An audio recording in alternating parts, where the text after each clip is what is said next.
Today we're going to talk all about ricotta cheese. Hi, this is Sarah, the Healthy Home Economist, and if you've never made cheese before, ricotta is a very good one to start with because it is completely foolproof. It is so hard, I think it's impossible to mess up ricotta cheese. So if you are just getting started with making traditional foods in your home and would like to try your hand at making cheese, ricotta is a great one to start with. Now there are three different ways you can make ricotta cheese. First, you can make whole milk ricotta cheese with fresh milk, either fresh raw milk or you can use fresh low temp pasteurized milk.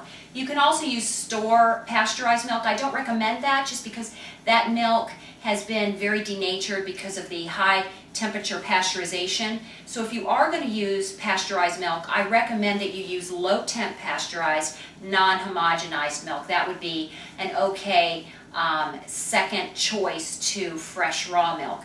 And if you make your ricotta cheese with fresh milk, you're going to need to heat it. And I'm going to describe this because this is not the method I'm going to use today. You're actually going to pour your fresh milk into a container and you're going to heat it to, with a thermometer, 175 degrees. And once it heats to 175 degrees, you're going to remove it from the heat and you're going to add 3 tablespoons of vinegar per gallon of fresh milk that you're using, plus 1 teaspoon of sea salt per gallon of fresh milk that you're using.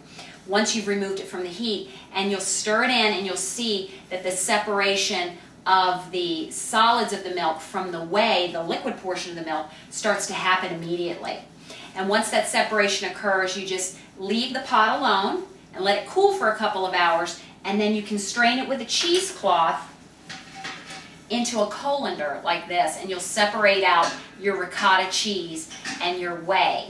And that is how you make ricotta from fresh whole milk.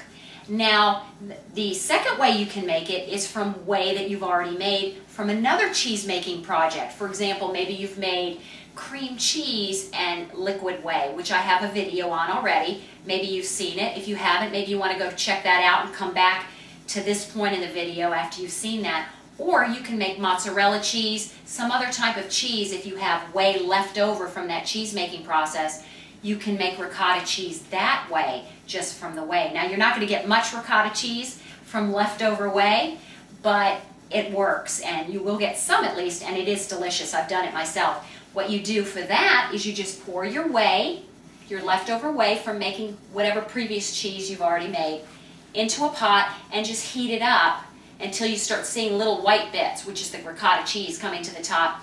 Remove it from the heat, let it cool, and then strain out your ricotta cheese. And you'll only get a few tablespoons per quart or two if you use whey, but it's worth it. I mean, you might as well get as much out of your whey as you can, right?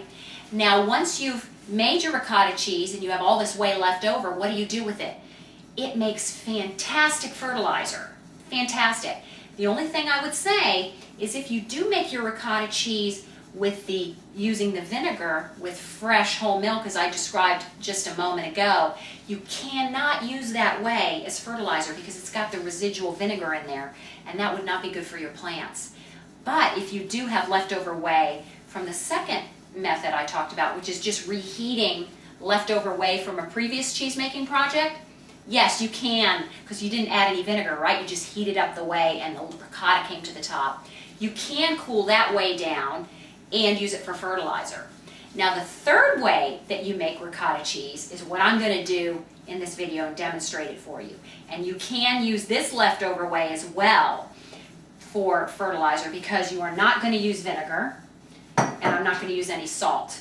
And I don't even need a thermostat for this particular method. And let me tell you why that is. This milk is raw milk that has soured. It is no longer good for drinking, but it's great for making ricotta cheese. And let me tell you what happened is I had this milk in my refrigerator out in the garage, and the door to the refrigerator didn't get closed all the way. It was open a little bit, and I didn't notice it for a couple of days. And by the time I noticed that the door to the refrigerator was open a crack, the milk that I had in there, the raw milk I had in there, had soured. So that's kind of bad news, but you know, when you're a traditional cook, you've got to learn to make lemonade out of lemons. So we've got all this soured milk. We're going to make ricotta cheese out of it, and it's very easy. You don't need any vinegar, and the reason you don't is because it's already soured. It's already started to sour, and that eliminates the need for the vinegar. So making ricotta cheese with slightly soured raw milk is fantastic. Now you might say, well, why do you want to do that? Maybe you could just leave it on the counter, let it separate, and then make cream cheese and whey with it that way. Yes, you can, but the problem is, if I continue to leave this soured milk on the counter to separate, it's going to continue to get stronger and stronger in flavor, correct? And those of you who have made cream cheese and whey following my other video know that the cream cheese that comes out of cream cheese and whey, when you leave the raw milk on the counter to separate naturally, is quite strong in flavor. Your ricotta, you want it as sweet and delicious as possible. You don't want your ricotta to be too sour. So if you're going to make ricotta cheese with soured milk, you want to make it with soured milk that is as little soured as possible. In other words, it's really not good for drinking anymore, but it's still not that soured and still a long way from separating on its own on the counter. And in that case, it's a great candidate for making ricotta cheese. So let's get started. That's kind of a long explanation of ricotta cheese. I kind of just did a big old data dump on you there. But just to give you an idea of all the different ways you can make ricotta cheese and how you can use the appropriate method based on what your basic ingredients are. So here we are. We've got about, looks like we've got about 2 gallons of raw milk here that has soured. Now I don't need to know how much vinegar or anything. I don't need to really measure anything because we're just going to heat it up. And as soon as it comes to the point where it starts to separate, you're going to take it off the heat. Let me show you how that works. We're going to pour this milk into a pot that'll hold it.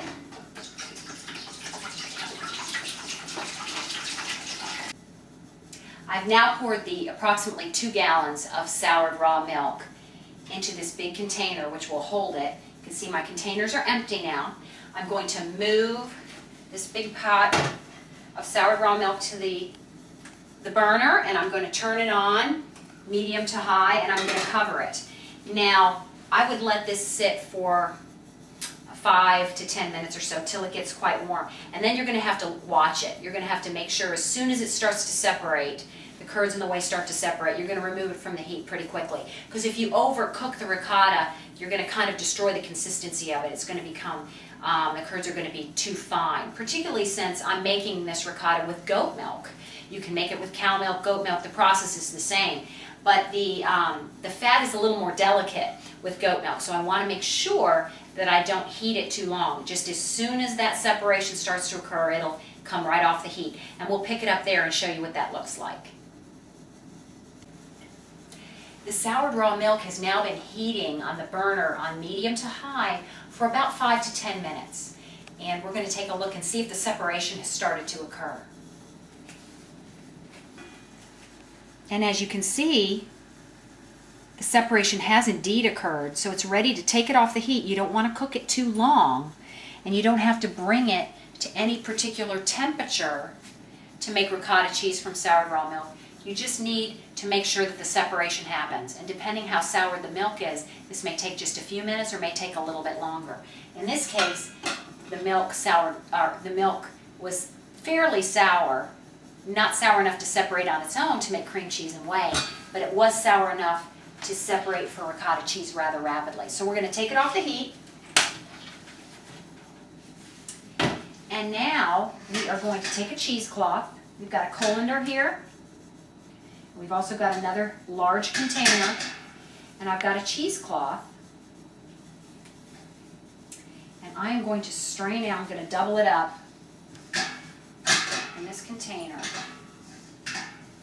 And I'm going to pour this very carefully into here and strain out the ricotta cheese, and I'll show you what it looks like after I do that.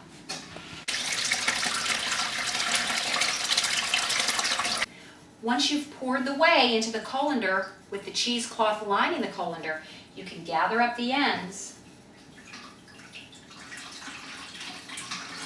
very, very carefully.